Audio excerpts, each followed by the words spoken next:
Guys, आपने सोना, चांदी, लोहा, तांबा इन सब धातुओं के बारे में सुना होगा, लेकिन अगर मैं आपसे सवाल पूछूं कि भविष्य की धातु यानी कि फ्यूचर मेटल किसे कहा जाता है, तो आप लोग क्या कहेंगे? जी हां गाइस, फ्यूचर मेटल। चलिए मैं आपको बताता हूं।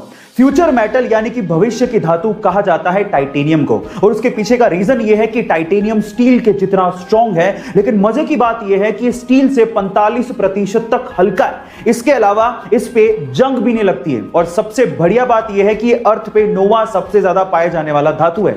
इसका मतलब इसकी अवेलेबिलिटी भी बहुत ज्यादा है, और इन्हीं सब प्रॉपर्टीज की वजह से आज टाइटेनियम को एरोस्पेस इंडस्ट्री में, स्पोर्ट्स इंडस्ट्री में, बिल्डिंग इंडस्ट्री में, और उसके अलावा surgical implants and equipment industry में भी यूज किया जा रहा है। गाइस, आपको टाइटेनियम के बारे में ये इंफॉर्मेशन कैसी लगी चैट सेक्शन में जरूर लिखिएगा।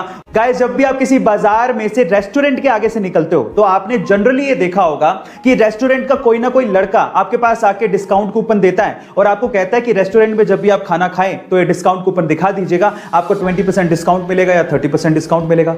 आप कूपन ले लेते हो, लेकिन थोड़ी आगे जाने के बाद उसे फेंक देते हो। लेकिन टेली स्टोरी नाम का एक रेस्टोरेंट है, उसने अपना डिस्काउंट देने का एक गजब तरीका निकाला है। उसने 2000 के नोट के जैसे दिखने वाले पेपर पर अपना डिस्काउंट कूपन छाप दिया और उसे सड़क पर फेंक दिया। अब लोग क्या करते हैं, लोग 2000 के नोट जैसा पेपर देख के उसे उठा लेते हैं, और जैसे उसे खोलते हैं तो उसमें लिखा होता है, कांग्रेचुलेशंस, आपको 20% डिस्काउंट मिलेगा अगर आप होटल में जाके खाओगे तो गाइस, कहां हम लोग डिस्काउंट कूपन फेंक देते हैं, लेकिन यहां पर इन दिस केस मार्केटिंग इतनी जबरदस्त है कि लोग जमीन से उठा के डिस्काउंट कूपन को पढ़ रहे हैं। कोरोना की सिचुएशन में आपने बार बार ऑक्सीजन के सिलेंडर के बारे में जरूर सुना होगा, और अगर आपने ध्यान से देखा है तो ऑक्सीजन के सिलेंडर का कलर भी फिक्स होता है। उसकी बॉडी ब्लैक होती है और उसका शोल्डर व्हाइट होता है। ऐसी किसी हरे, नीले, पीले सिलेंडर में ऑक्सीजन नहीं भरी जाती। इसका मतलब यह है कि गैस के हिसाब से सिलेंडर का कलर फिक्स होता है। जैसे कि अगर शोल्डर व्हाइट है तो ऑक्सीजन, अगर शोल्डर ब्राउन है तो हीलियम, अगर शोल्डर ब्लैक है तो नाइट्रोजन, अगर शोल्डर ब्लू है तो लाफिंग गैस, अगर शोल्डर ग्रे है तो CO2 गैस, और अगर शोल्डर रेड है तो इसका मतलब उसमें कोई फ्लेमेबल गैस भरी है। गाइस, ये इंफॉर्मेशन आपको कैसे लगी चैट सेक्शन में जरूर लिखिएगा। गाइस, अगर कहीं आग लग जाए और वहां पे स्मोक अलार्म अगर ऑलरेडी लगे हुए हैं, तो थोड़े से धुएं में ही वो बजने लगते हैं, जिससे आग को बेकाबू होने से पहले पहले काफी लोग वहां से निकल सकते हैं। लेकिन अलार्म बजेंगे तो बहरे लोगों को कैसे सुनाई देंगे? डेफ पीपल, उनको कैसे पता लगेगा? तो उसके लिए जापानीज लोगों ने एक टेक्नोलॉजी बनाई है। उन्होंने ऐसे स्मोक अलार्म बनाए हैं जिससे आग लगने के बाद उस स्मोक अलार्म में से वसाबी स्मेल वेपराइज होने लगती है। वसाबी एक तीखा मसाला टाइप स्मेल होती है जो कि नाक में चढ़ जाती है। अब जिससे बहरे लोगों को भी तुरंत पता लग जाएगा कि आग लगी है, यहां से भागो। इनफैक्ट गहरी नींद में सोया हुआ कोई इंसान होगा तो वो उसे भी जगा देगा। है ना ये इंटरेस्टिंग टेक्नोलॉजी? और इस टेक्नोलॉजी के लिए जापानीज को IG नोबेल प्राइज भी दिया गया था।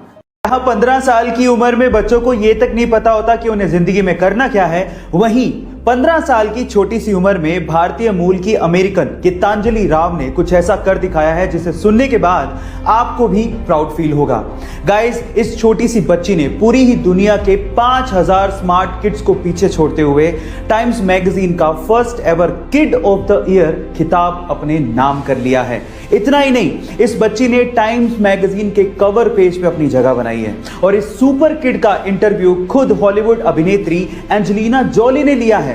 गाइस, इतनी छोटी सी उम्र में ये बच्ची एक साइंटिस्ट और एक इन्वेंटर है, और इसने हाल ही में एक ऐप डेवलप किया है जो आपको साइबर बुलिंग से बचाता है। सो गाइस, इस सुपर किड के लिए एक हार्ट तो बनता है। आप में से बहुत सारे लोग हेल्थ कॉन्शियस होंगे और उसके लिए वो सुबह शाम जॉगिंग भी करते होंगे, लेकिन पूरी दुनिया में एक देश ऐसा है जहां पर जॉगिंग करना गैर कानूनी है।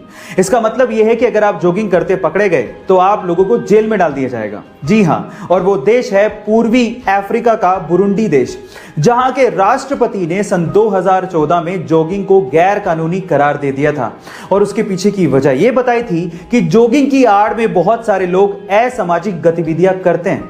आपका इसके बारे में क्या ख्याल है चैट सेक्शन में लिखना मत भूलिएगा।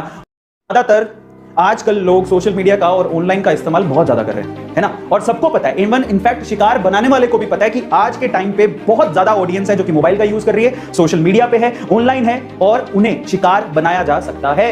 आपने देखा होगा वैसे जो पहले वर्बल वो जो फिजिकल न्यूज़पेपर आते थे तो उनमें न्यूज़ नंबर दिए होते थे, नंबर में कहा जाता था कि आप कॉल करो और मीठी मीठी बातें करो। आपने देखा होगा ऐसा एडवर्टीजमेंट, और आजकल वो एडवर्टीजमेंट ऑनलाइन आने लगे, बहुत सारी साइट्स पे आपको दिखेंगे। Be aware of that. आपको लगता है कि हमने मोबाइल को स्विच ऑफ, अब हमने मोबाइल को रख दिया है, उसका साइड एक बटन होता है उसको दबा दिया, आपको लगता है कि अब तो कुछ भी एक्सेस नहीं हो रहा होगा, मोबाइल तो बंद है या लैपटॉप बंद है। ऐसा नहीं होता है। हैकर्स हैं, आपके कैमरा का एक्सेस कोई भी ले सकता है, और बहुत से लोगों से ऐसी गलतियां होती हैं, उनको लगता है कि लैपटॉप बंद है, कैमरा से कौन देख रहा होगा, सामने सामने लड़के लड़कियां कपड़े चेंज कर रहे होते हैं और वही वीडियो रिकॉर्ड होकर पहुंच जाती है कहीं कहीं। Be careful. अगर आप लैपटॉप यूज कर रहे हैं तो समझिए जब तक आप यूज करते हैं सही काम के लिए यूज कर रहे हैं, दैट्स फाइन। जब आप यूज नहीं कर रहे हैं तो पहले तो आप लैपटॉप को पूरी तरह से बंद करिए ताकि वो कैमरा आपको देख नहीं रहा हो।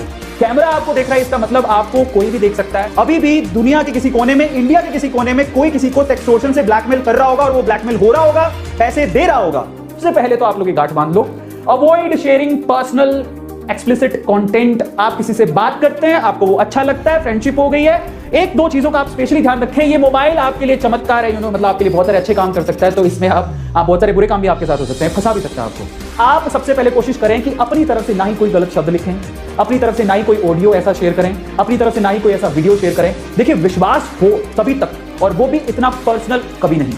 Try to understand, so be careful about that. कोशिश करें कि आप अवॉइड करें, ऐसी कोई भी चीज शेयर ना करें, और स्पेशली उन लोगों को जो रैंडमली मिले आपसे। कैसे पॉसिबल है यार, फेसबुक पे आपसे मैसेंजर पे किसी ने मैसेज कर दिया, आप उससे चैट करे जा रहे हो। चलो चैट किया जो किया, उसके बाद आप फोटोज भी शेयर कर रहे हो। एक वक्त ऐसा आ रहा है जब इंटीमेट फोटोज और वीडियो शेयर हो रही है। क्यों, क्या हो गया आपको, क्या कर रहे हो आप, किस दलदल में फंसने की कोशिश कर रहे हो? क्या इतना यकीन है आपको सामने वाले पर्सन पे जिससे आप शेयर कर रहे हो? Try to understand.